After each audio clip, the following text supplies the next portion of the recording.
Сайн цаана өрхөн мөндөд үзэгчдээ сагсан бөмбөгийн онцлог мэдээллүүдийг хүргэдэг Hope-Notes-ийн 22 дахь дугаар эхлэхэд бэлэн болсон байна. Нэвтрүүлгийн ивент тэтгэгчээр Дасандаа Буухан М-банк спортыг дэмжигч тоёдаг аль биесны дилер Top Motors ажиллаж байна. За өнөөдөр надтай хамтран хөтлөхөөр хулан маань хүрэлцэн ирсэн байна. Орой мэндийг хүргэе. За намайг даавал үзэгчдээ орой мэндийг хүргэе. За энэ 7 хоногийн үед үзэгчдээ хүргэх хулангийн зүгээс онцлог мэдээлэл юу байна? За энэ 7 хоногт бол маш сонирхолтой 7 хоног байлаас солилцооны цонх өчигдөр бол хаагдсан. Одооноос эхлээд багууд ямар ч солилцоо намаа хийх боломжгүй. Тэгээд цонх хаагдахаас өмнө бол томоохон хөдөлгөөнүүдийг зарим багууд хийж чадлаа. Өнөөдөр энэ талаар бид илүү дэлгэрэнгүй ярилцсан. Тэгээд плей-оффын учаанууд өөрсдийн таамагуудаа дэвшүүлэх болно. За хамгийн онцлог мэдээлэл бол улирал эхлэхээс хойш хүлээж исэн Демаркус Кассенсийн 7 хоногт Монгол улсад газардсан байгаа. За энэ тухайд ч гэсэндээ өнөөдөр ер нь дэлгэрэнгүй ярилцсан. За тэгвэл хоёр зочинтойгоо эргээд хамтдаа холбогдоод илүү дэлгэрэнгүй онцлог мэдээллүүдийн талаар хүргэе.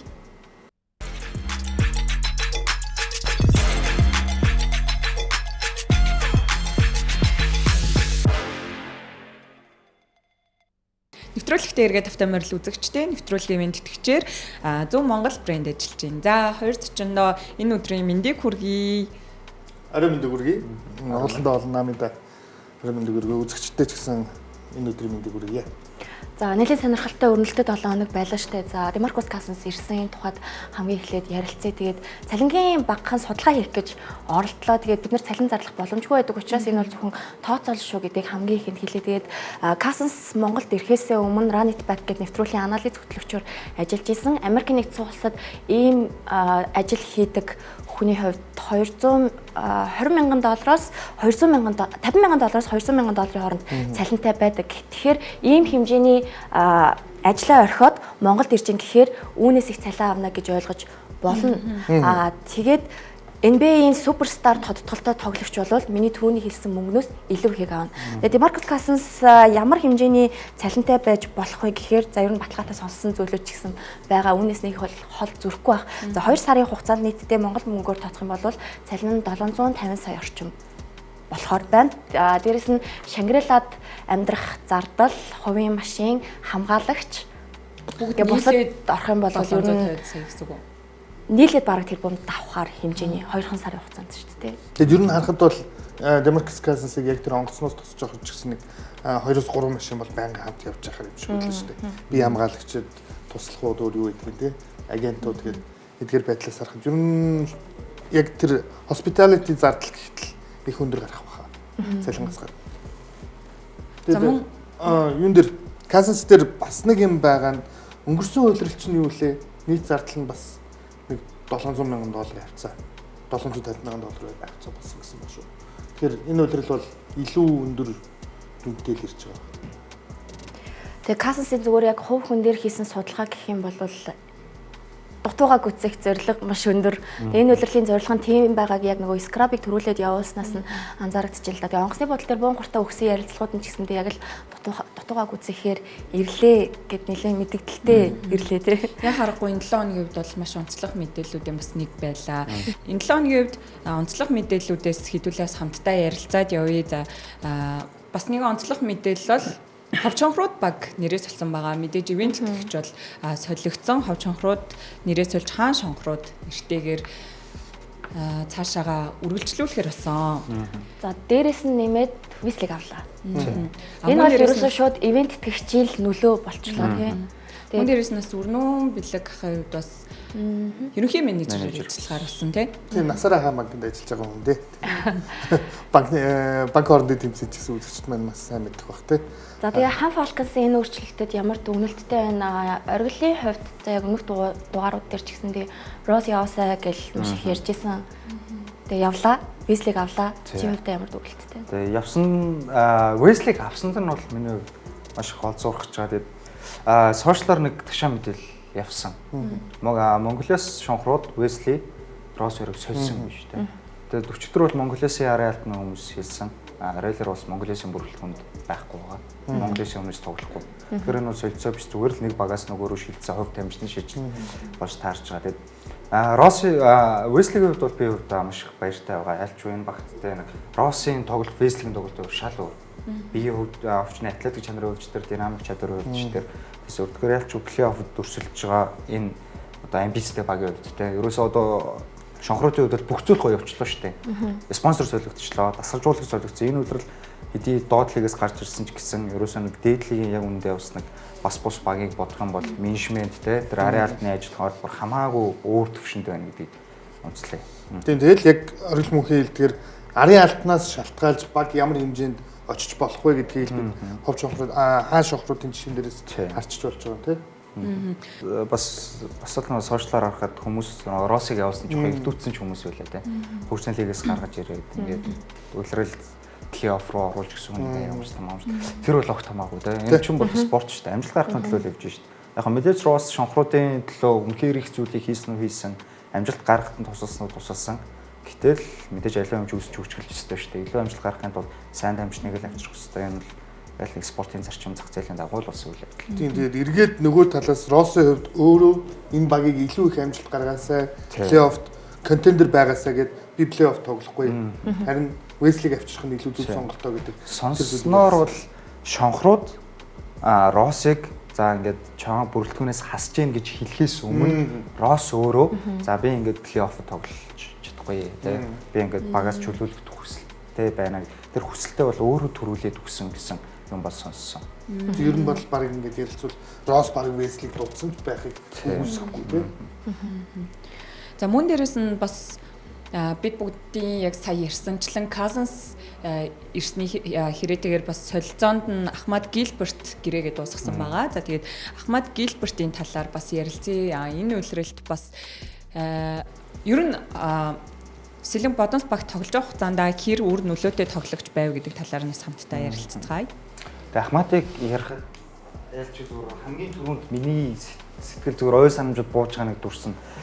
Өнгөрсөн жил хөлгүүттэй 7 тоглолтоор читрэн хувцлах яа нэг цаашаа коридор дээр ингээд нэг суугаа хөөлөө явждаг шүү дээ. Тэр хэсэг бас үнэхээр шимшрэмээр шүү. Гэхдээ эргээд тийм нөхцөл байдлаас энэ жил дахиад ирж байгаа бол улиралч гэсэн илүү шаардтай тий. Өөрийгөө цэгнээд яг өөрийгөө 100% харуулах хэрэгтэй байсан юм шиг. Харамсалтай энэ улиралд яг тэгж чадсангүй. Үнэхээр чадсангүй ч юу. Би бол чадаагүй гэж хэлнэ. Яа тэгэхээр Ахмадын хамгаалтыг хүн болгон ярьж байгаа. Тэгээд нэмээд одоо энэ тоглогчийн юу гэх юм орон гарын тоглолтууд тий яг тэр одоо чаддаг зүйлээ зарим тоглолтууд чаддаггүй болчихсон. Би бол тэгж бодохгүй байна. Ахмад зүгээр яг нөгөө 3-3-ын шгшээ багийнхаа ороод ирснээс хойшоогоо шөмжлүүлээд эхэлсэн. Тэрнээс өмнөх Ахмад бол гоё байсан. Үнэхээр гоё байсан гэж би бодож байна. Тэгээ 3-3-ийнхаа орж ирэнгүүт нөгөө тоглож байгаагүй хүмүүстэйгээ зөгсөж чадхаа болцсон. Тэгээ дасгалжуулагчид ч гэсэндээ шин зүйлээс уучралах хугацаа алдаагүй ч юм. Тэрнээс яг Ахмадад буруу байна гэж бид нэр их ярьж исэн л да. Гэхдээ Ахмадын тоглолтыг дагаад багийнх нь росторт өөрчлөлт орсон учраас юм болов гэж бодож. Зөвхөн ийм байж болох уу? Ахмад 3 шгшээгийнхаа орж ирээд ананд хинч үдэн те том нэрс орж байгаа шүү дээ тийшээ. Тэнгүүд Ахмад гол нь яг зөвхөн миний ажиллагдсан нэг зүйл нь орж ирээд шийдээдсэн байхгүй. Яг ч юм бэ бахан. Учруулахгүй болоо шийдэл. Тэр шийдэлтүүд зөвхөн нэг өөрийгөө харуулах гэсэн ч юм уу те 3 шгшээгийн тамирчдын нэг жоохон нэр сүрдэн дарагдаад те багт нь нөгөө эзлэх байр суурь жоохон ганхаад эхлэнгүүд нэг өөрийгөө харуулах гэсэн тийм зорилгоор тийм шийдэлт тогтолгоонууд сонгосон гэж байна. Болно шүү дээ. Тэгээд багийн лидершип алдах гэдэг шүү дээ. Одоо маш залуу тоглогчтой өөрөө бүгдийг шийддэг байсан, шийдвэр гаргадаг байсан тийм тоглогчдэр Дек, Монх, Кадра гэдэг ингээд ороод ирэхээр одоо би энэ тоглогчдод өөрсдөө харуулах гэдэг зорилгоор шийдээд тэрэн дээрээ бүтлгүүлсэн. Тийм. Тэр нь өөрөө эргээд тэр нь өөрийг нь хоролцсон л гэж бодож байна. Тэгээ сайхан Ахмад Гилбертийн хувьд бас плей-офф хүртэл ер нь дуустал нь хамт явна гэсэн горилго бол байсан байх гэж бол надад санагдаад байт. Яа тэгэхээр өмнөх үлрэл эцсийн хүртэл хамт яваад уйлал дуусгаж байсан шүү дээ. Сая инх хотелснэр тэгээд буцаж үлрэлт эргээ эрэхтэй ч гэсэн финал хүртэл нь авраг авах хүртэл нь ер нь л хичээгээд үзээ зүтгээд үзээ магадгүй тим яриатай ч гэсэн орж ирсэн байх гэж санагдаад байна. Ахмадын бас яг манай Монголын лигт ирсэнтэй Сэлэн Бодонсын бүрэлдэхүүн нэгдсэн түүхэн бас өөрөө сонирхолтой шүү дээ. Нөгөө Бодонс ч хамгийн их дээдлэг рүү орж ирээд нөгөө серб засалжуулагч ирдэг шүү дээ. Яг нэрийн санахгүй. Тэр хүний захиалсан тоглогч Ахмад. Тэгэд Ахмад өөрөө Монголд ирсэн чинь нөгөө тухайн засалжуулагч нь биеийн муудаад холгоо награад тий буцаад явцсан тий. Тэгэд өөр засалжуулагч дээр тоглохоос сонголт болсон нэгд гэрээгээ ийдсэн. Тэгэд тийм одоо өөр нөхцөл байдал төсөөлж ирсэн хүн өөр засалжуулагч дээр ирээд харин ч өнгөрсөн үйлрэл бол тэр багийг бүтэн авч явсан тий. Тэгээд Ахмад бас ер нь скрапыг ирээд тэ эхний нэг хоёр тоглолтыг бас хүлээсэн байна. Тэгээд хэрвээ скрап бүтлгүүцсэн бол Ахмад бас баг зэрэг боломж гарч ирэх байсан болов. Гэсэн чинь нөгөө талд нь. Тэгээ надад нэг асуулт байна. Сая солилцооны цонх дуслаа. Тэгээ одоо бид бүгдд солилцоор ямар тамирчид орж ирсэн бэ, ямар баглаа орж ирсэн бэ гэдгийг харагдана. За тэгээд хаан шонхрууд багт яг түрүүний хэлсэнчлэн Byron Wesley орж ирлээ. Бүгдээрээ сэтгэл ханамж өндөртэй байна. За Brothers Kevin Allen орж ирсэн. Miners Bryce Johnson өмнө дархан United багт байсан тий. Тэг эндээс болохоор уучлаарай намайг. Gilbert-ийг хин нэг нь авъя гэж бодсон болов гэж. Гуйха. Би бодож. Тэгээд плей-офф дээр ер нь авах байсан уу байгаагүй. Плей-офф дээр ер нь багууд ингээд хамгаалтыг л нийт тэргуунд хараа шүү. Тэгээд миний зүгээс бол Ахмад Гилберт дээр нэгдүгээрт бас цалин бүлтүүний хувьд ч гэсэн баг зэрэг өндөр байсан болов. Хоёрдугаарт яг тэр хамгаалтан дээр илүү зүйлийг бодсон болов. Тэгээ гол нь Ахмадад яг Монголын лигт үлдэхэд зах зээл биш. Яг гоо зүгээр Wesley-гийн оронд гээд бодъё л доо. Бус үгүй та Wesley Ахмад хоёрыг сонгуул мэдээж Wesley-г сонгож байна л дээ. Тийм ч тийм. Тэгэхээр Ахмадд бол шонхрууд руу очих Wesley-г урдуур гიშг цай авах гэдэг. Бус багууд ч гэсэн мэдээж лиг өнөрөө сонголтод дандаа л нөгөө нэг будтай л байдал байсан шүү дээ. Яг Ахмад ч урд чум тоглоод унаа авдаг тоглогчийн шаардлага багууд байгаагүй. Тэгэхээр зах зээл нь байгаа учраас Монголын лиг. Эсвэл бүр ингэж болох уу? Diamond Stone дээр бүдэрсэн завханлуу утсан бол яах вэ? Diamond Stone бүр хоёр дахь хулиралтай тонгруулж байгаа. Цэрэнбаатараас өөр төвгүй баг. Юу бодож Ахмадыг бодсон бүрдгүүл сая улирлын туршид одоо 4-5 дээр тоглолоо шүү. Тэгэхэд бас Kevin Allen-аас арай дээр үеж чадахгүй. Тэгэхээр яг саяны солилцоог харангууд одоо Цохон Brothers багч нь яг үнэ хэлэхэд бол Diamond Stone-ыг их удаан хүлээж байгаа шүү дээ тий. Тэр нөгөө бичгийг нь бэлэн болохыг хүлээж тэр асуудал зохицуулагдахыг их удаан хүлээсэн болохоор магадгүй яг хүлээх боломжтой хэрэг авах боломжтойгоо мэдсэн бол зүгээр авч 1-2 тоглолт юм урагшлуулах байсан болов уу гэж би бас зүгээр бодоод байгаа юм. Ахмад Гилбертийг. Тэгтээ бас муухай тийм ингээд өнгөрсөн үеэрэл яг плей-офф руу гарч ирэхэд нь Эрдэнэ чулуунгаа тонгорцсон. Энэ үеэрэл дахиад үнэхээр амар формтой стори болгон дээр ингээд турцсан амар атлетик болсон ийм тоглогч болцсон шүү гэдгээ зарлж хагаад за чи тэгвэл хүрээд ир гэсэн чинь дахиад тонгорчдөг. Цохон Brothers-ийн арын алдны л ер нь хамгийн том алдаа шүү дээ. Ер нь бол цаанаас удаа харчаад яагаад энэ удаа заавал Stone гэж те өөр тоглогчийн зах зээл яагаад хайж илэрхийлж болоогүй юм бол олон удаагийн үйл явдал шүү дээ. Гэхдээ яг нөгөө нэг ингэдэг байх л та баг тоглогч хоорондын харилцаа одоо юу гэдгийг яг улирлын туршид их дайжгүй байдаг. Эргээд энэ тоглогчийг авээд ирвэл багийн тоглолтод маш том нөлөө болох юм мэдж байгаа. Тэгээд нэг тийм хонглын үзүүрт гэрэл гэдэг шиг хайртай тоглогчтой итгэсээр л байна л та. Би бол тэгж гол нь тэгээд бас яг нэг Ливаноруудад тэгээд тэдний агентуудад нэг муухай зам байдаг шүү дээ. Тэдний хүчил би бүр илүү сайн тоглолоо гэдэг. Өнгөрсөн жил энэ за яг зурны нүг хэлэхэд Кассенс дээр ч байсан зүйл шүү дээ. Яг үзэгчид сайн мэдж байгаагүй юм гэдэггүй. Гэтэ сагсны үрэлэх бол бүгд мэддэг байдаг те. Маркус Кассенс өнгөрсөн жил хөлгүүдийн эсрэг 7 дахь тоглолт. Яг бүр ихний 2 тоглолоос те. Knights дээр Reason сүүлийн тоглолтын дээр ижлэх бас тэгээд илүү мөнгө нэгсэн бодон сайн багийн эснээс гэсэн яриа бол ер нь байдаг те. Тэгээд Stone дээр ч гэсэн тийм асуудал үүссэн баг. BCL-ийн хөлгүүдийн Justin Moss ч гэсэн яг л тэгсэн. Moss BCL-д үндэсний дэдлэгийн авраг очоод BCL дээр оноо аваад гэрн огт хамгаалдаг шүү дээ. Тэр бол бүр үнэхээр Монголс хүмүүс сонирхолтой нь бүр хүзээ ядалт болсон зүйл шүү дээ. Тэгээд тэн дээр ч ялгаагүй Moss хөлгүүдийн арын алднаас тэдийг хүчүүл би BCL дээр тэгж тоглоно гэсэн зүйлээ л бас. Тэгээд одоо ерөөсөө багийн арын алд нийлээд одоо яг энэ зүйлийн эсрэг тэмцэл хэрэгтэй. Цалингийн зэсээр л наадгаж алга болгоо шүү дээ. Улаг их олон дугаартай. Нэгдүгээр цалингийн зэс байж чинь хоёрдугаар хэрвээ цалингийн зэс одоо удаан хугацаанд боломжгүй байх юм бол гэрэн дээр маш хатуу тусна. За тэгээд саяны бас солилцооноос харахад Цохон Brothers багт орсон Kevin Allen-ы тоглолтыг харцгаасан шүү дээ. Тэрэн дээр ер нь хэр зөв сонголт хийсэн гэж санагдаж байна. Ундран Knights Western Warriors хоёрын цуврал тоглолтыг бол бүгднийг үзсэн. Тэгээд Allen-ы тоглолтыг ч гэсэн үзсэн. Өмнө BCL тоглож байхад ч гэсэн үзэгчид маань бол сайн харж исэн баг. Жохон хайсан. Тэгэхээр ер нь хайсан. Тэгэхээр харин яах вэ? Тэгээд Brothers надад бас ингэж санагдсан шүү дээ. Та нарт тэгж санагдсан уу? Одоо яг тоглолтыг нь үзэхээр Brothers-ийн хүчээ их хурдтай тоглодог. Одоо баг тоглогчд шүү дээ, баг шүү дээ. Тэнгүүд Kevin Allen-ийн хувьд болохоор бүр нэлээд удаан айгүй хойно хоцроод байгаа харагдсан. Тэгээд 2.16 хурдтай байх болов. Төвдөрөл гэхдээ яг өндөр байсан ч гэсэн бас нэг тодорхой хэмжээний хурдан байж болох шүү дээ. Гэхдээ нэлээд удаан санагдсан. Тэгээс яг төвдөрөө тийм амар сайн нөлөө болж байгаа юм уу гэхээр бас тэгж сайн харагдахгүй байх шиг санагдсан. Та хэд. За яг наадах тэр чинь нэг юм нэмээд хэлж явуучлаа. Одоо нэг саянаас хойшоо яг легоноор тоглогчдын төлөө маш их ярьлаа. Та гурав гуруулал хамгаалтын аягүй их дурдж чинь. Тэгээ Висли яг сайн хамгаалттай легоноор муу юм уу гэвэлгүй үстэй. Өнгөрсөн жил зүгээр металл нуугаад исэн болохоос ш хамгаалтын би бол тэгж бодоод байгаа байхгүй. Монголын лиг одоо хамгийн сайн хамгаалттай легоноор тоглогч гэвэл хэнийг нэрлэх гээд байна? Яг одоогоор бол Карник гэж би бол харж байна. Карник. Яг байрлалын хувьд бол Карник байж болох юм. Гэхдээ урд чугамны тоглогч гэж харах юм бол би бол Норвул Пэл. Тийм Норвул Пэл гэж болно тийм. Тэгээ Дэвин Уорн бас бөмбөг тасал хамгаалт тал дээр сайн. Өнд яг тэгээд хэн бас байгаа. Харрис бүүний Facebook нь тэгээ Scrap ч яг тийм. Одоо яг зөвөр легонорууд бол бүгдээр л гоё хамгаалтай байна. Гэтэ түрүүний холонгоос Wesley дээр хэлэхэд Wesley бүр нэг тийж амар зогсчдөг юм биш үү? Тэгээ зогс яг зөвөр мэдээж дагаа явдаг. Тэгээ тэр будагтай л байдвал ялангуяа шонхруудын бүрэлдэхүүнд байхад тэгж Wesley-ийн хамгаалтаар тутахгүй үү? Тий, ер нь бол Wesley-ийн хамгаалт бас тий хэрвээ Pog гарч ирнэ, Square Pale-тэй лигийн одоо хаалтаараа тэргүүлж байгаа баг штэ.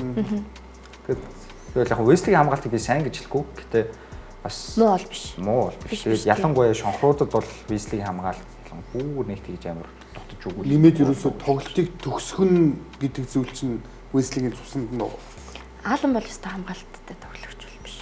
Ер нь бол би за бүр муухай ярихад Кевин Аалан бол нөгөө нэг арга ядсан хүний л сонголт байхгүй юу? Үнэхээр Стоун ялч бол багууд дарга ядсан л та тий. Тэгэл Кевин Аалан нэг тийм 5 богоос захиасан Diamond Stones гэсэн. Тэгээ нөгөө Ундраг Knights Western Wars хоёрын тоглолт дуусаад Ундраг Knights хожигдоод Orange Shoot Brothers энэ тоглогчийг авчиг гэдэг. Тийм. Ерөнхийдөө бас яг нөгөө оноонд тутгуулах зорилготойгоор л. Яг BCL дээр ирж ирсэн нь бол би санаад байна. Тэр ихний тоглолт нь Хонконгийн Eastern лүү юутэй Taiwan Pilots энэ хоёрыг нэгтэй тоглолт юм.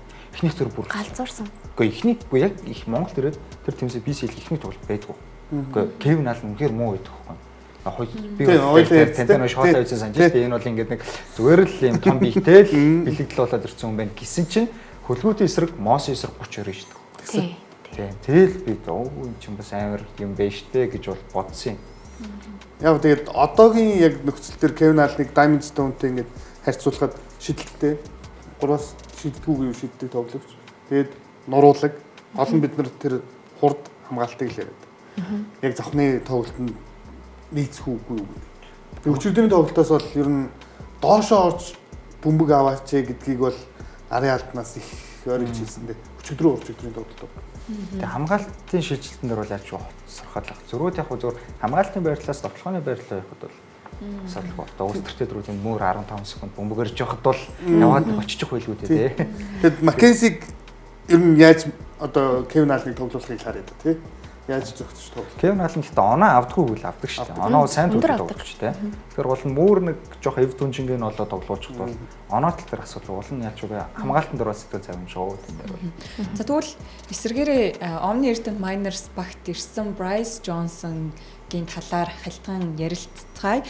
За Miners-ийн талаас сонсох нь болохоор нэлээд олон одоо импорт тоглогч, легонор тоглогчдыг хайжсэн. Тэгээд бас яг нөгөө бичиг цаасны асуудлаас болоод маш яруу сонголт хийснээс болоод Bryce Johnson дээр тогтхоос өөр аргагүй болсон. Ер нь бол тэгээд мэдээлэл байна. Энэн дээр Omni Earth Miners-тай Bryce Johnson хэр тохирох бодол гэдэг талаас нь бас ярилцвал. Би бол Brothers-ыг бодвол арай илүү онцгой гэж хараад байна. Bryce Johnson тал дээр. Miners-ийн тал дээр бол яг харахгүй бас нэг том төвийн тоглогч хэрэгтэй байсан. Тэгээд арга ятсан л бас сонголттой эцсийн одоо сонголт гэх юм уу та бүр байхгүйгээс байгаан дээр гэдэг шиг эцсийн сонголт нь яг Bryce Johnson байв. Азар тэр үед нь яг Dark Knight шинэ импорт авчирхаар болоод Bryce Johnson-ыг явуулж таарлаа. Тий. Үнэхээр гоё бүрэлдэхүүн болчлоо гэж би үзсэн. Bryce Johnson яг зөв Chadwin-ийн бодогтой л байд сайн тий. Самбар гоё авдаг, оноо авдаг. Тэгээ Bryce Johnson Chadwin-ингээс холын зайн шидэл илүү бүр үнэхээр өндөрөвтэй шидэг. Тэнгүүтээ урд чугамд нь за одоо яг нэг ардаа 4-5 дээр Мактенес, Bryce Johnson хоёр гараад ирнэ. Хуйлаа шиддэг, хуйлаа самбарт үздэг, шахдаг, хамгаалдаг. Тэнгүүтээ урд чугамд нь Болко, инх хүйсаглан за бараг л тим байх бах тий. Ер нь Тэгээд энэ гурвгээд бас л гоё бүрэлдэхүүн болчихж байгаа. Тэгээд гол нь одоо нөгөө Мартинес бол яг үүндээ Монголын яг одоогийн лиг тоглож яг өнөөдрийн байдлаар тоглож байгаа легионер таймш бодогтой талбай тоглогчтой бол үнэхээр зөвхөр байгаа. Тэгээ илүү гар нүхээс биш дутхгүй байгаа шүү дээ Мартинес. Гол нь одоо Касенс л байна те. Одоо тэгээ Мартинес Брайс Джонсон хоёр хэр зогцохоос л их юм хамаарах гэдэг шүү дээ. Гэхдээ Брайс Джонсон бол pick and roll, pick and fade ч юм уу те. Яг тийм тоглолтын дээр тулахтай яаж зогсчих вэ гэдэг гоё шүү дээ. Давталгаан дээр бол би бол айхгүй ч юм гэхдээ толгой ажилдаг гэж бодож байна. Брайс Джонсон. Гэхдээ гол нь дарахын найз байхад зөвхөн төгсгөл хийж чаддгүй гол нь Брайс Джонсонгийн хамгаалалт жохон залах уу. Цогоогч тэгээд учрыг нь олчихгүй л гэдэг. Загнаалт тий. Тэгэл тэнд дарахын найз Мазутис ч гэсэн ямар ч тэр сонсохны уг нь нэлээд бас өндөр дүнтэй тоглогч бол хайжсэн шуун бол байсан. Гэсэн хэдий ч ялчгүй цагийн тулаад Брайс Джонсон сонгосон гээд. За энэ 7 хоногийн үед бас хамгийн онцлог мэдээлэл бол мэдээж үлрэл дуусч плей-офф эхэллээ. Тэгээд хэдүүлээ хэсэг хугацаанд завсарлаад эх 7 хоногийн одоо плей-офф тэгээд дээрээс нь хүснэгтэй бас хараад тоглолтууд хоорондын учраанууд хоорондоо хэр ямар одоо боломжоор тэргүүлэх боломжтой вэ гэдэг талаар ярилцгаая. Ингээд хамтдаа хэсэг хугацаанд завсарлаад дараагийнхаа сэдв рүү орцгоё.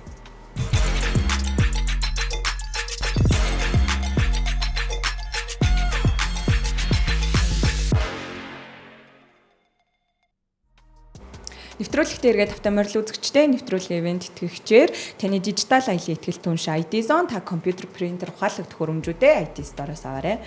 За эргээд хэдүүлээ хамтдаа хүснэгтэй эхлээд харцгаая. За тэгээд улирал дууслаа. Тэгээд хин хідээр гарцгаав гэдгийг хамгийн эхлээд ярилцгаая. За энэ 7 хоногийн хамгийн сонирхолтой хэсэг байлаа шүү дээ. Сүүлийн тоглолтууд юу болов? Ямар дүнэлттэй. За оргил бол нэлээд хэдэн тайлбарт орсон.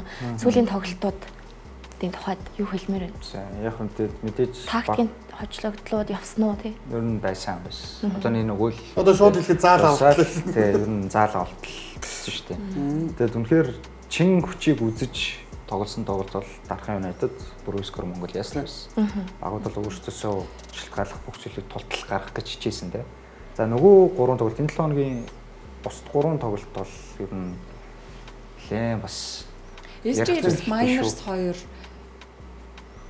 тактикийн тоглолт хийсэн гэж үү? Яг уу тэрийг бол нэг би бас тактикийн тоглолт гэж Chiefs дээр бол харахгүй. Тэр бол удирдлын байдлаар. Нэрээ тий. Тэрийг марцсан тий. Эпс бол ер нь бас л хожоод гараад ирсэн шүү. Хожоод гараад ирсэн. Тэр нь дасгалжуулагч эдэн ч гэсэндээ ер нь хэлээд байгаа баяр зүгт дасгалжуулагч бол тийм зүйл хийхгүй бодосоос. Miners-тэй Knights тоглолоо. Miners ч Eps биш үү? Үгүй Eps ч Brothers. Brothers-тэй Miners юу вэ? Knights хоёр тоглосон. Тэн дээр яг Miners өөрсдөө тоглоод нөгөө талаас Knights Knights хэлгээд тоглоо. Тийм Knights доошо тоглолцсон байхгүй юу. Тэгэд болор эрдэнэ ч гэсэн одоо нэг холбооны Саксмогийн холбооноос авдаг тоглолтын дараахан ажиллагаанд бол хэлсэн байлээ шүү дээ. Нэг тоглолт хийсэл ер нь сайн бэлтгэл болчлоо одоо ер нь бэлтгэл байлаа гэд өөрөөч нь нуухгүй юм тийм. Тэгээ сая тэгээд хүснэгтээс харахад бас нэг харамсалтай зүйл харагдаад байна тийм. Mongolians бишэлт металл багууд хожлын харьцаа ижил, хожигдлын харьцаа ижил. Гэхдээ бишэлт металл удирлыг ингээд доош унаад өндөрлүүлж байна. Тэгээд хүн болгон ер нь ярьж байна. Бишэлт металлгүй плей-офф ямар амтгүй юм бэ гэж их л харамсалтай байна да.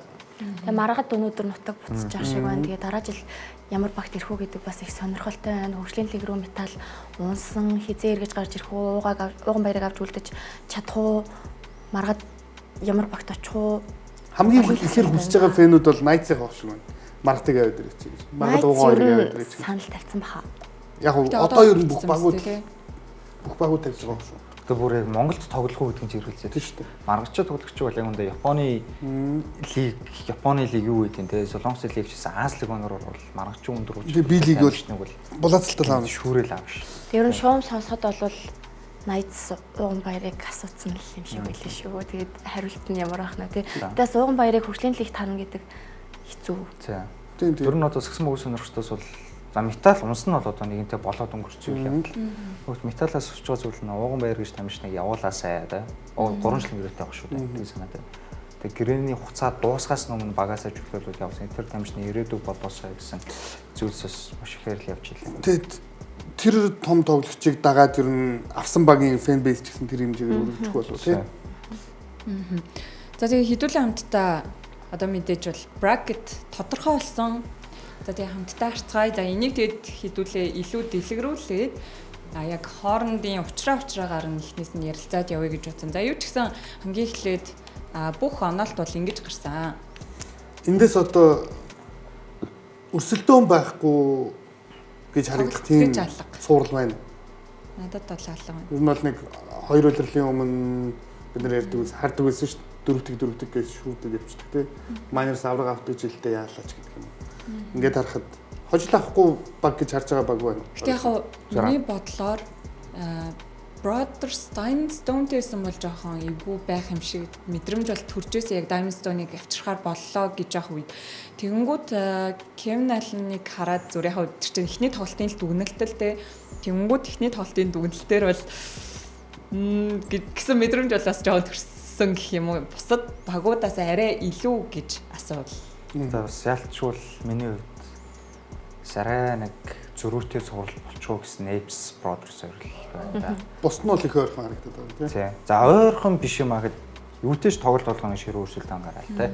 Доорч нэг 2 тоглолт 6 тоглолт гардаг ч юм уу 7 тоглолт гардаг ч юм уу тиймэрхүү зурлууд болоо гэж үзэж байна. Тэгээд Kevin Allen дээр бол би хувьдаа Carnick-ийг бол бүр хүрээд илүү гарнаа гэж бол бодож. Kevin Allen дээр Carnick тий. Тий, Carnick бол ер нь нэг багтлаад авчих болоо даа л гэж бодож байна. Удирлын эхлэлээс ер нь аврагын төвшөнд харж исэн баг миний хувьд бол Apes байсан. Одоо ч ер нь тэр хэвээрээ гэхдээ энэ хоёрыг хоёр талаас гараад ирсэн бол гэж одоо бодос энэ хоёр яг нэг талаад харчлаа шүү дээ. Тэгэл одоо эргээд харахад бас хөлгүүдийн бүрэлдэхүүн ч гэсэн ер нь нэлээд буцаа зузаарчлаа шүү дээ. Биндрийн эргээд ирчлээ. Туршлагатай холбогч сэргэлэн бэлтгэлтэй орсон байж гэдэг юм уу. Аврагууд бас нэг юм бодож байгаа баха. Ер нь нэлээд эвгүй ээж магадгүй шүү. Яам Миллер нэлээд удаан амарчлаа. Яг хаа дарахын үед та нарын болоор зөв нэг хэдэн хожил аавна гэж үж. За бүр үгүй бол цаашлаад дараагийн шат руу ч гарч байна.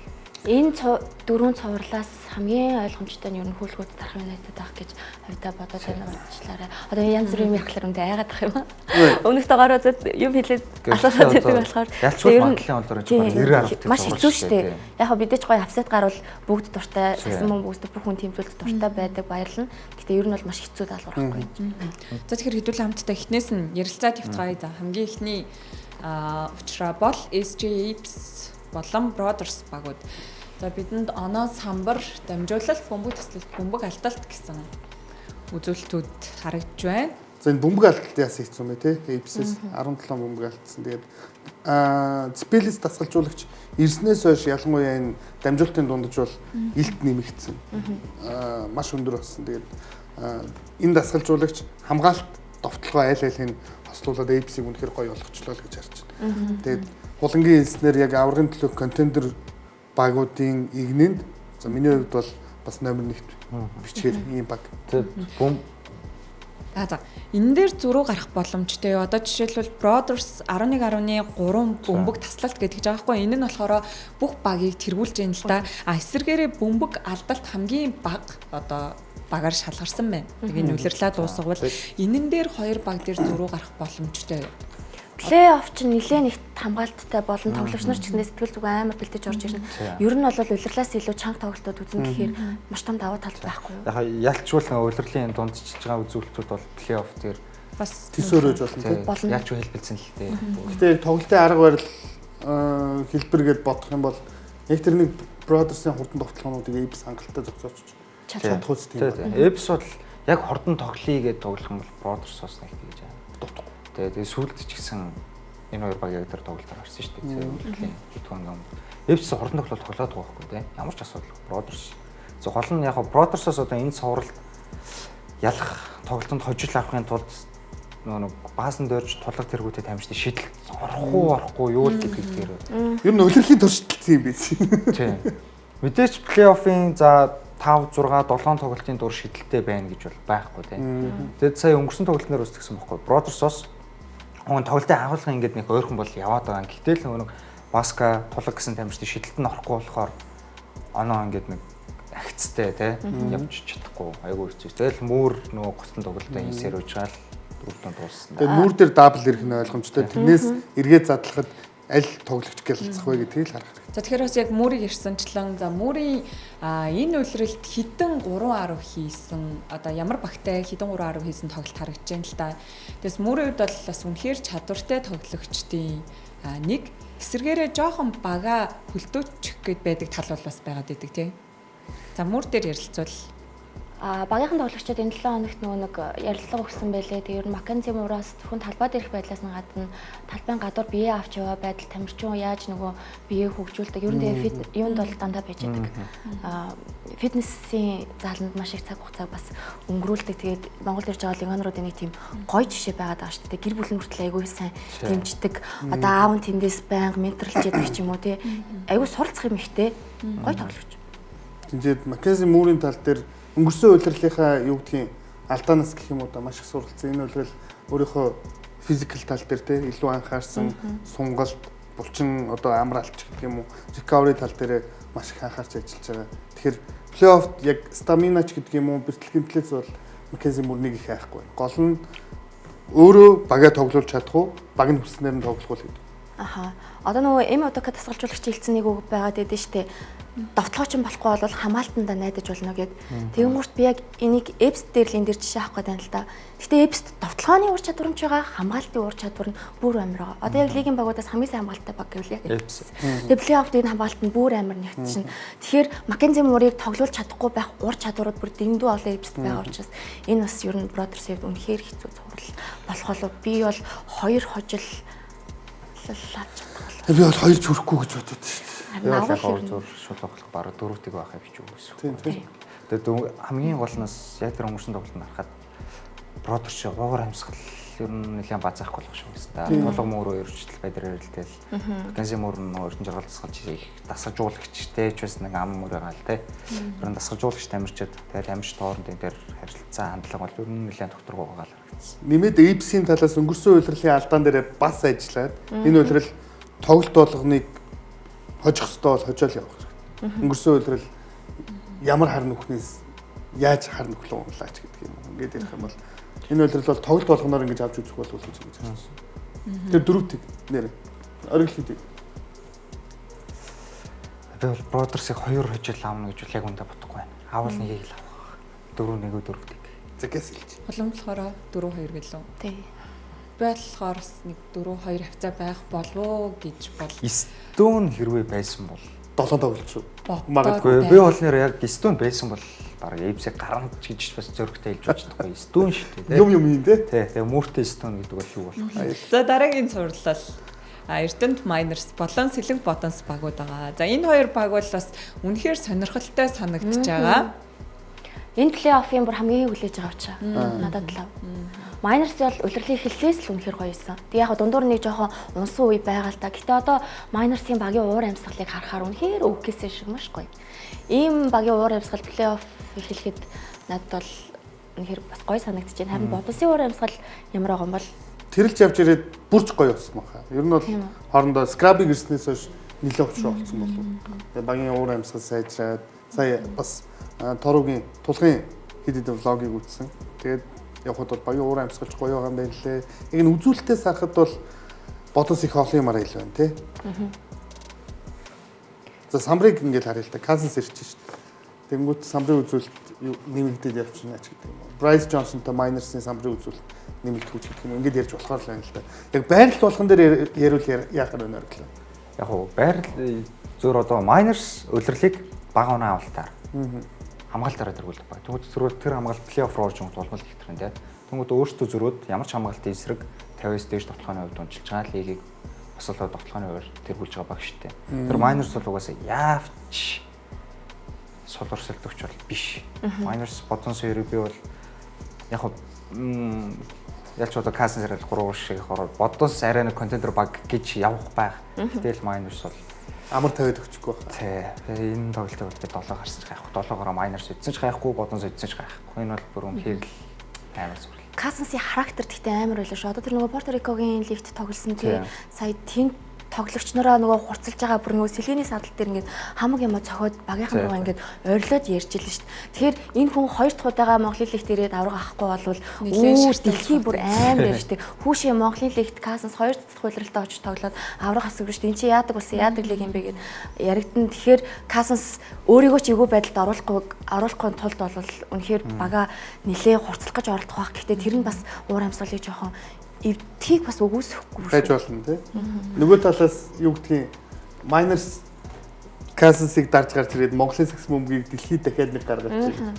Би өнгөрсөн үеийн одоо нөгөө Касансыг болсон үйл явдлаас бас яг нэг бодомжтой нэлээд ойрын үнээс сонссон нэрээ.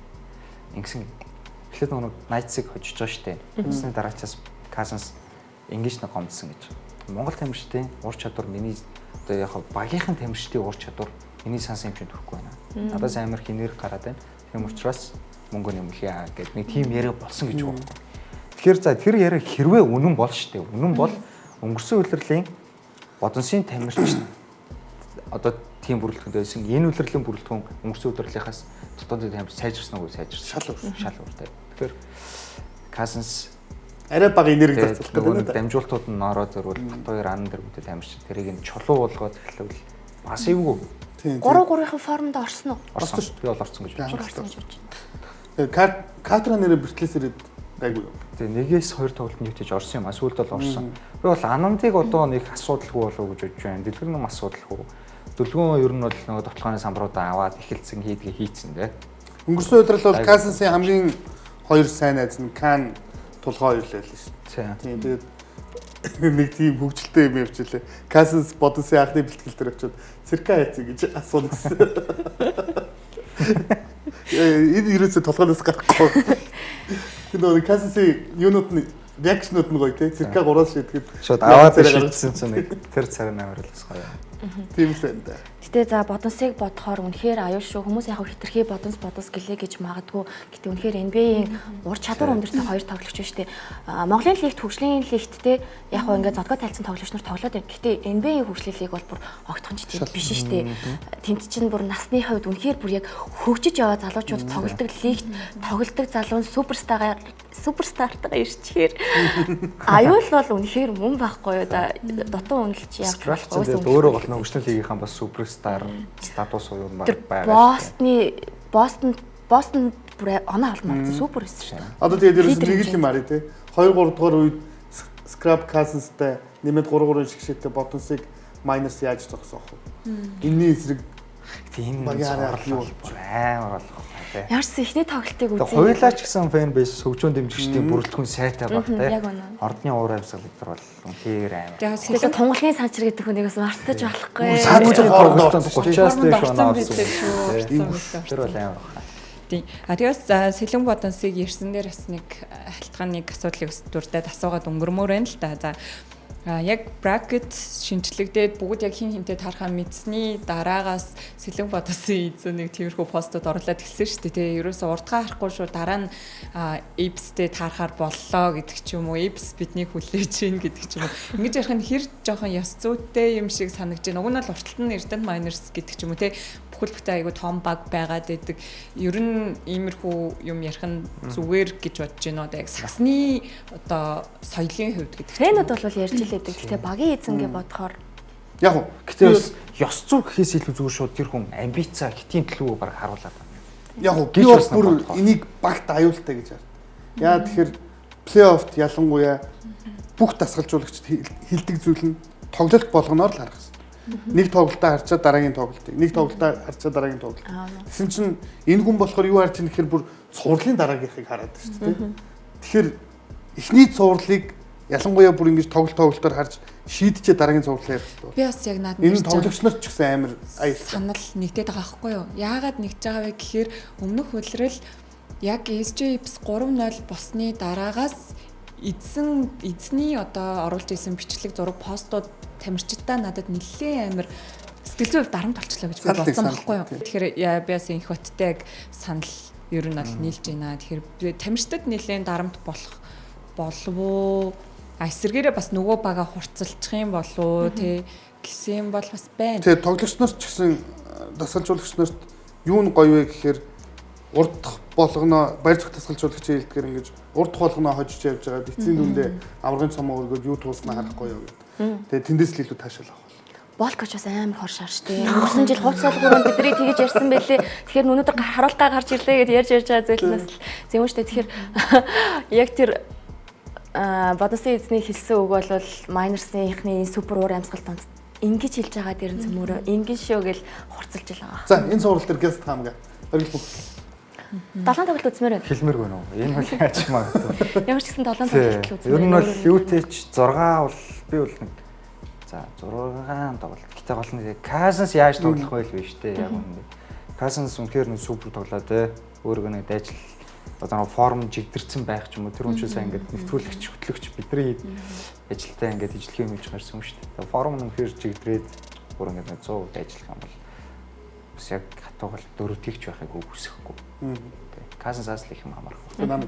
Гэхдээ яг үндэ ингээл багуудын харьцааг хэлэхээр амар хэцүү л байна. Энэ аягүй Зөөрийг хэлэхгүй шууд зүгээр бодож байгаа. Багууд л амар хэцүү санагдаж байна л да. Би бол 7 гарчиж магадгүй юм шиг л санагдаж байна. Тэр бол яг 7 гарах асуудал бол яг Майнерсийн үед бол за Сэлэнг Ботонс баг бол аль хэдийн ер нь л чанга баг болох нь тодорхой болсон. Майнерс хэр яг багаараа нэгдэх нү тийм мэдээж тунгалгийн санчрын оролт хэрсэн орох нү Болка ч гэсэн хэр ухаантай тоглох нү гэдгээс бас нэлээд хамаарч тоглолтоос өөрчлөгдөх болов уу гэж зүгээр бодож байна. Хадагтай хулан. Би харин Майнерсийнхан Cousins-ыг бол маш сайн хамгаалаад Scrap-ыг бүр ингээд тултал нь хамгаалж чадаад байвал дараа нь 7 тоглолт үзчихмээр л байна. Би бол Cousins-ыг нэлээд жоохон формгүй орж ирээд тэрэн дээр нь Miners 2 хожил аваад тэгээд Bodons 2 тгээс эргэж ирээд 4-2 болов. болонч бодонсын одоо тоглохын альч амар солонгочлоо л та тийм. Cousins тааш доор өгчөж болно. За 4 тгч байж болно. Давхарч ирээд их юм бол ингээ Анамд Бат 2 ойрлогоны задлж хатлаа. Яг би сагсан мөнгөний IQ талаас нь гэдэг юм уу Майнерсыг арай илүү юм хийх болов гэж хараад байгаа байхгүй. Тэгээ нэмээд Bryce Johnson-оос арай нэг өөр 5 номер ирсэн бол арай өөр ярих байлаа. Стел Cousins ч бас ухааны хүн шүү дээ. Дасгалжуулагчдын ирж гисэн тий. Баяр зүг дасгалжуулагч яг бид нар мэддэг болохоор бас нэг төсөөлөл байгаа. Бол Нето гэж хүн яг ингээд бүтүүлрэл ажиллаж байсан одоо плей-офф дээр тий. Плей-оффын цуврал яаж ажиллах вэ гэдэг чинь бас нэг өөр асуудал шүү дээ. Тэгээ цагаач нэг юм хийн дээ. Харчлаа тий. За энэ цувралыг ингээд дараагийн цуврал. За дараагийн цуврал бол Хасын үлгүүд болон Дархан United багийн цувралын улирлын бидний дундаж харагдж байна. Хүү энэ чинь улирлын дунд чинь харсан чинь баг ялгаа байхгүй шүү. Нилээ арай ойролцоо байсан. Тийм байна. Бодсноос бүр маш ойрхон байна. Баг Дархан ч илүү юм шиг харагдаад байна тий. Би тэгтээ Дарханыг ер нь хөлгүүдийн эсрэг 2 хожуулаас авч болов гэж бодож байна. Та нар бол ерөөсөө Өчигдрийн харсан Майкл Майерс бол их тайжгүй. Гэхдээ би Чимангаг гарахгүй болов гэж хараад байна. Би бол тэр тоглогчийг яг цэвэр 5 бол биш. 5 бол биш. Явж Ер нь бол 3 дээр байж байна. 4 гэхээс бас биений хувьд бол томгүй юм билээ шүү дээ. Чиманга бол баг хажууд нь толгойн өндөрч байж болохоор л юм. Тэгэхээр яг аль нь л бас хурдан тоглож чаддаг. Харин яг системээр тоглоно гэвэл хөлгүүд яхахгүй илүү л гарч байна л та. Дархан United. Тэгэхээр ялч тоглолтын арга барил хүртэл. Тийм тэгээд энэ цуурлаас би бол 4-1 болов гэж харж. Хөлгүүд хийдэг юм аяг л гараад ирэх бол. Тэгээ бол шууд 4-ийг. Тэг яг бас сая энэ хоёрын үзүүлэлтүүдийг ингээл харлаа л да нэлээд хоорондоо ойрхон зайтай л ер нь хувьд харагдаж байна. Тэгээ та нараас бас асуух асуулт байна. За Дархан United хөлгүүд хоёрын яг зааглагдж байгаа тэгвэл зааг нь юу вэ? Яг ялгарах боломжтой чадвар нь юу гэж харж байна? Саяны үзүүлэлт цаасан дээр үзүүлэлт нь бол юм байна те. Тэнгүүд Дархан United плей-оффод үлдэхийн тулд бүх хүчээр ажил тоглосон баг. Улирлын ялгаатай. Нөгөө талаас болохоор BCL тоглоно бас шахуугаар хажуугаар улирлын амжилтаа нэг тогтмол байлгах гэж үзсэн байхгүй. Одоо ерөөсөө тэдэнд ганц зорилго үлдсэн шүү дээ хөлгүүдэд. Хэрвээ би бол хөлгүүд яг нэг лигт тоглоод би ESL байхгүй. Зөвхөн дотоодын лигтээ анхаарал хандуулсан бол саяны үзүүлэлт дундаж үзүүлэлт бүр хэд дахин сайн байх ч боломжтой байсан биш магадгүй юм шүү. Одоо бол ингээд анхаарал хандуулах зүйл нь ердөө нэг болцсон. Тэгэхээр бол бүр нэгтийн дээр л. Тийм нэгтийн дээр тоглоно. Гэхдээ тэр ган эрдэнэ бүрдээр гэж тоглогчид ер нь илүү хариуцлагатай. Яг плей-офф дээр шал өөрөөр орж ирэх хэрэгтэй. Дасгалжуулагч сэлгэнээс дуутахад залуу тоглогчид 100% бэлэн байж хэвээр баймаар байна тий. Сүүлийн нэг боломж олгосон 2 тоглолтоос ингээд харахад бол надад бол хангалтгүй л. Гэтэ хүмүүс тэгж яриад идэг штеп. одоо Дархан United-ийг л айгүй залуу 3 жил болж байгаа гэдэг ч юм уу те гэл байдаг боловч яг эсэргээрийн хасын үлгүүдэд ч гэсэн залуу тоглогчид их биш гэж үү гэж бас ажиглагдав. Тэрэн дээр яг юу гэж санагдчихна. Томьёох Сегэх хоёрыг хасчвал энэ багч нь залуу маш залуу баг шүү дээ тий. Гэтэл соёлын суудсан баг дээр залуучууд очиж байгаа шүү. Аль хэдийн авраг автсан. Тий, ялгаатай л да.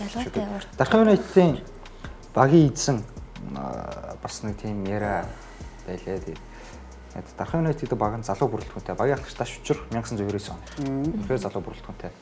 Тэгээд Ливоноор сонголт дээр хүртэл яаж сонгодог гэх юм бол ингээд илүү нэг оноо авч чадвартай манай багийг амжилт хөтлөхнийхээс илүү манай тамирчдыг хөгжүүлэх, амжуулалт тийм тоглогчийг сонгохыг манай багийн арай альмаас илүү үздэг гэж бол хэлсэн байлээ. Тэгээ Мазутис салжуулагч ч гэсэн ингээд тамирчтай байнга шахдаг тэр хүн ч өөрөө бас л том тоглогч байсан шүү дээ. Тэгээ литвийн шишааван гарааны тоглогч байсан гэдэг бол дасгалжуулагч дээр харин хэр зөрөө гарах бол одоо хүлгүүдийн хувьд дасгалжуулагч дээр баг зэргийн асуудал үүсэж байна.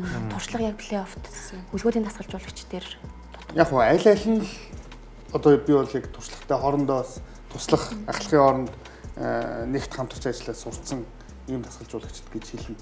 Ариун болтыг бол би одоо шийдвэр гаргалтын төвшөнд ч гэсэн Мазутисээс нэг их дутаад ахааргүй болов гэж бодож байна. Энэ дасгалжуулагч олон ч гадаадын мэргэжилтнээс суралцлаа нэмээд BCL гэдэг юм уу ESL гэдэг өнгөрсөн удирдлагын BCL ч гэсэн яг шийдвэр гаргалтууд эргээд тэр багийн системийг ойлгож байгаа, зурж байгаа энэ зүйлүүд бол ариггүй бол айбаг бол тутахгүй болов гэж байна. Тэгээд авраг дасгалжуулагч гэж бодож байна доо. 4-2. Би бол Дархан United-ийн дасгалжуулагчийн бүрэлдэхүүнд бол амар их итгэдэг. За нам. Тэгэхээр миний хувьд бол яг хэдий тийм бодолтой байсан ч гэсэн би бол 4 тийг байх магадaltaй гэж бодоод байгаа байхгүй юу. Яг мэдээж хүнд хэцүү зүйл тохиолдсон ч гэсэн бүр айл хэдийн баг болцсон. Тэгээд өргөл мөнхийн хэлсэнчлэн бас нэг юм соёл бүрдсэн баг гэдэг чинь нэг цаанаасаа ондоо өгдөн штеп бараг харцаа хараад мэдлцдэг гэдэг шиг нэг тийм юм бол байх болвоо гэж би зөвөр бодож байна. За тэгээд нааг алуулаа л гэж. За дараагийн зурвал. За дараагийн зурвал сүүлийн хөлстэй Тийм, тийм. BCH Knights болон хаан Шонхрод. Ай. Би бүр энэ зурвалыг харахаар хэлээд тэр. Яагаад энэд ч юу За энэ бол бас маш сонирхолтой цувралуудын нэг гэж харж байна. Тэгэхээр бид нар улирлын ихэнд бол ховд Шонхродод бол хаан Шонхродод бол тийм чамир хүлээлт үүсгээгүй байсан боловч маш гайхалтайгаар эргэн ирэлтийг хийж тулаг коуч орж ирснээр бол үнэхээр сайн одоо бага удирдах авч явж байгаа гэдгийг бол бас харсан шүү дээ бүгдээрээ. Толгойг авч ирсэн. За эсвэргээрээ бас BCH Knights баг сүүлийн 4 тоглолт байлоо. Хожигдол ямартай амсаад байгаа. Мөн дээрээс нь яг зүгээр шуум сонсох нэ бас жоохон коуч тамирчдын хооронд жоохон тийм үйл ойлголцох асуудлууд баг зэрэг байгаад байдаг гэдэг ч юм уу тиймэрхүү асуудлууд бас яригдчихсэн. Шибашиг 3 хийж яхад нь суулгахад гэх би бол яг тийм реакшнтай байсан тэр дасгалж. Тэрнээс хойшоо ингээд урам хугаралт надад бол явагдсан шүү. Шибаши ихний үе идэрт ингээд 2-3 хийж хөө тоглоулдаггүй. Бүгдийн багийнхаа бүрэлдэхүүнийг бүгдийн тоглоулмаар байсан тийм. Сэлгээнд нь чин хувдаг гаан эрт ингээд өчнөө шидэж байхад Шибашиг тэ орлуулмаар байгаа. Гэхдээ ингээд оноо авч байгаа үе Шибаши тэгээд үнхээр сайн байх гэж бодохгүй яах юм бэ? Гэхдээ тийм биз дээ. Шибаши за 5 тоглолтод 2-ын сайн байлаа. Зөөр сайн эхлүүлчихлээ. Тэгээ тэр хоёр дээр нь ашиглал та. Тэгээ муу байгаа 3 тоглолтын дээр одоо таны хэлдэг гаан эрт нь чи ууцад тоглоод болох байхгүй. Миний хасаа юу бодож байгааг мэдгүй. Тэрийг бол гайхдаг. Гэтэл эсэргээрээ нөгөө талд тулаг дасгалжуулагчийн бүр шатар нүүдэл бол үнэхээр солиотой гоё. Одоо ерөөсөө хийж байгаа нүүдлүүд, солилцоонууд одоо яг энэ Falcons-ийн арын албаны хийсэн үйлдэлүүд бол үнэхээр nice тийм. Одоо тэгээ яг Ward-ыг явах болов гэд бодсоор лээс уусаа ямар ч боломжгүй боллоо.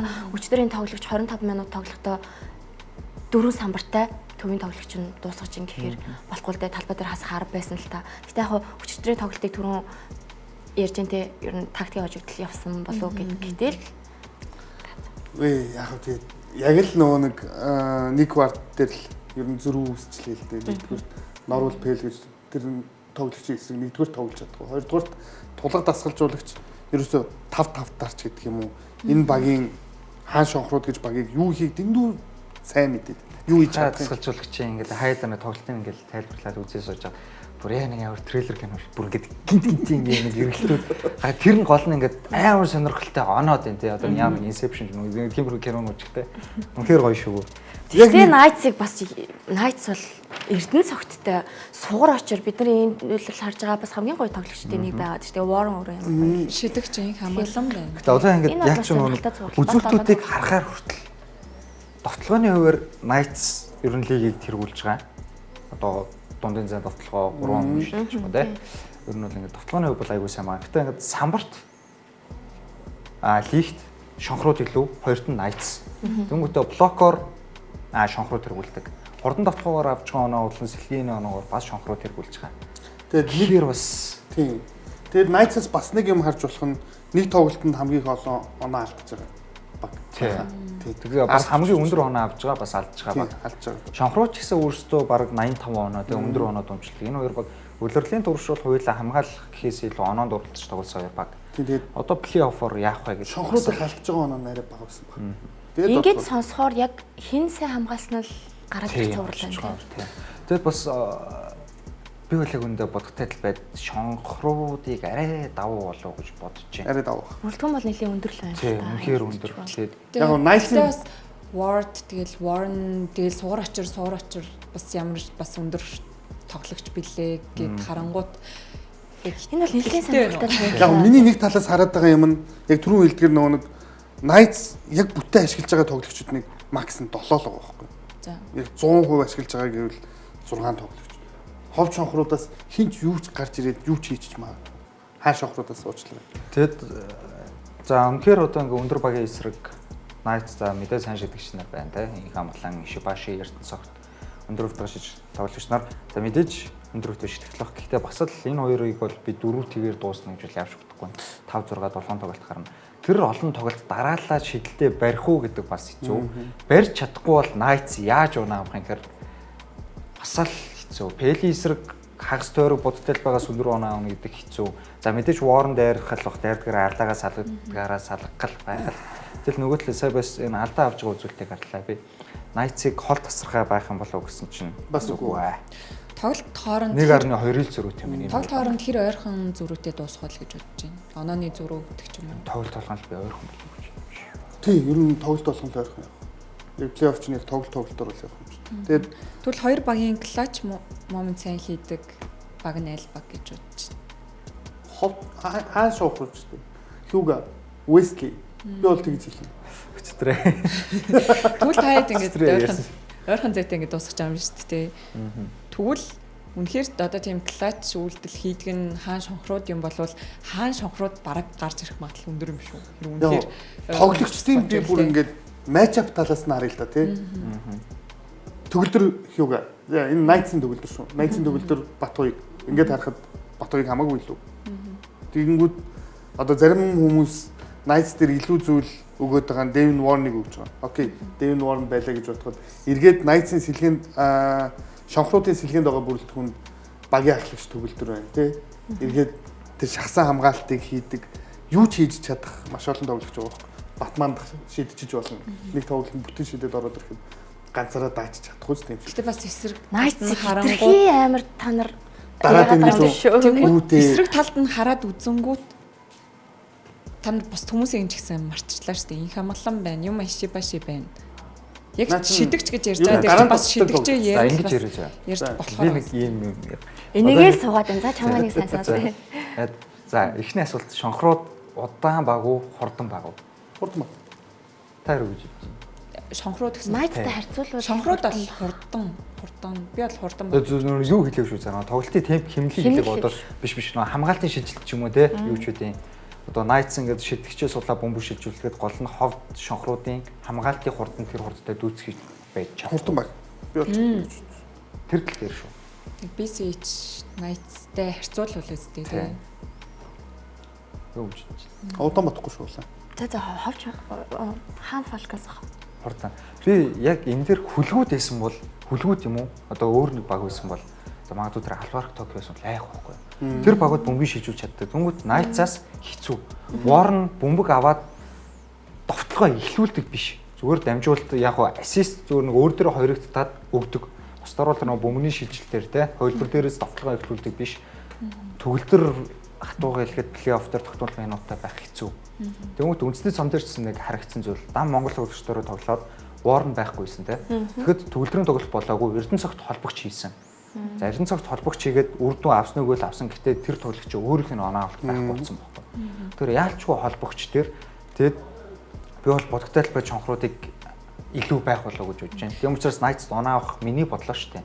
Knights-ийн оноо авах хөлбөрийн шийдэлт гэхдээ шонхруудын бас тэгж хамгаалтын хурдыг нь давуулах хэмжээнд шийдэлтэн дээр олон удаа суллана гэдэгт ч бас итгэхгүй. Энд дэр нэг асуулт байна л да. Ер нь бол холбогч гэд сая ярьлаа шүү дээ тий. Тэгэнгүүт эсрэг талд тов чонхрууд холбогч гэд холбогчийн зөрүү хэрэг гарах бол за одоо эсрэг талд BCS Knights багт төгөлдөр гэж тэгж जैन. Тэгээд төгөлдөр суулаа Warren холбогч болно гэж байгаа байхгүй юу? Тэгвэл нөгөө талд бат хоёуг байна тий. Холбогч дээр хэр зөрүү гарах бол тэгээд ер нь зөрүү их гарах уу? Яг хаан шонхруу талаас гэх юм бол яг бөмбөг шилжүүлэлт дээр илүү авах бол илүү гэж харж байна тий. За юу яа энэ цуврал дээр хэдүүлээ тамга гэс хэлээд явчихдаггүй. Улаан тоглолт гараасаа л гэж хүсэж байна. Тэгээ яг аль нь гэж хэлэхгүй. За оргил. Бөөрийг хэлэхгүй оргилоо зүгээр айлгүй шууд хэл. Тэгээ би бол яг өндөөс. Гэтэ ялч нэг том баг энээр болох Knights-ыг ер нь яг цувралын урттаад гарчих болов гэж бодож байна. Тэгээд 4-2-4 гарвал. Knights-ийн фэнүүдээс имээхгүй шүү дээ. Тэгэхгүй имээгээгүй. Угаасаа плей-офф тэлдэг шүү дээ. Мэдээж л том багуудаас 46 6-7 тоглолт учраг болно шүү дээ. За нами. Би бол 4-2 гэж магадгүй гэд Шонхруудад 2. 2 тийм. Тэгэл толгойд нэг би бол тусалжуулагч аягүй сайн байгаа. Магтаж магтчаад яаж ийна та нар одоо багийн бас нэг тийм юу байх болов уу гэсэн бас үзэгч миний хувьд бол үзэгчд зүгээр шонхрууд доод ахсаар гарсан болохоор шонхруудыг илүү тийм нөгөө нэг одоо юу гэдэг нь жоохон дарах маягтай бодож байгаа болов уу гэж үзсэн. Тэгээ тийм учраас шонхрууд нэг бас нэг юм баг шүү гэдгийг л үзэгчдэд нэг жоохон ойлгуулахыг л хичээлээ сая. Би бол плей-офф ихний зурлалын цорын ганц апсет нь яг энэ зурлал байл гэж харж. 7 юм уу 6 тоглолтод шонхрууд аваад залчих болоо да. BCS Knights. За маш гайхалтай ярилцлагыг өрнүүллээ гэж бодож байна. За тэгээд 7 хоногоор бас бид бүгдийн бас хариу хэр зөв таамагласан бэ гэдэг нь бас гараад явах болов. Тэгээд одоо плей-офф бас 28-нд эхлэх байгаа тийм. Хагасаа. Тийм 28-наас эхлэн тэгээ үзэгчид маань бас PSN-ийн 3 суугаараас хүлээн авч үзэх боломжтой мөн дээрээс нэм банкээр надад очиж үзэх боломжтой байгаа. За тэгээд энэ 7 хоногийн онцлог мэдээллүүд энд хүрээд өндөрлж байна. Тэгээд хоёр ирсэн зочноос маш их баярлалаа. Хуландаа баярлалаа. За тэгээд нэвтрүүлгийн ивент тэтгэгчээр хамтаа төрүүлж алах нь Unitel Сагсан Бөмбөгийн спортыг дэмжигч Coca-Cola болон Шунан дурлал мамтыг зөвхөн KFC ажиллаа. Эх 7 хоногийн шинэхэн дугааруудаар иргэд уулзцаая үзэгчтэй. Баярлалаа.